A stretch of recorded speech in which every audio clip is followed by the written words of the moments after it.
നമുക്ക് എൻ്റെ ഒരു സ്ലോ ഈവനിങ് റൊട്ടീൻ കാണാം. ഈ സീരിയൽ നിങ്ങൾക്ക് ഓർമ്മയുണ്ടോ ഗൈസ്? മൗനസമ്മതം 2. എൻ്റെ അമ്മയെ എൻ്റെ ചൈൽഡ്ഹുഡ് ഏറ്റവും വലിയ നോസ്റ്റു ഈ സീരിയലാണ്.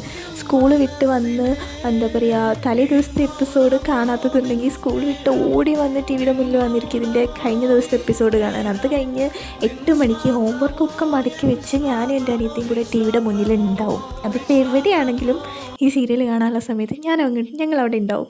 അപ്പോൾ ഞാൻ പറഞ്ഞു വന്നത് എല്ലാം ഇപ്പം ആലോചിക്കുമ്പോൾ ഇതൊക്കെ ഇന്നലെ കഴിഞ്ഞ പോലെ ഉണ്ട്.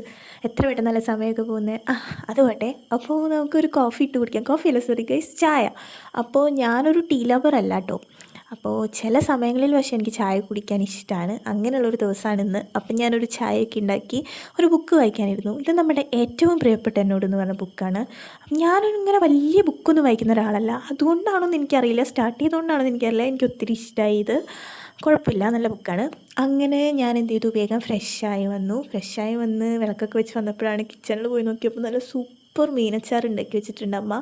മീനച്ചാറ് മാത്രമല്ല, നല്ല നെയ്ച്ചോറും ചിക്കൻ കറിയും എല്ലാം അടുപ്പത്തുണ്ടായിരുന്നു. അപ്പോൾ എനിക്ക് നെയ്ച്ചോറ് ചിക്കൻ കറീനേക്കാളും ഇഷ്ടം ബിരിയാണിയാണ്.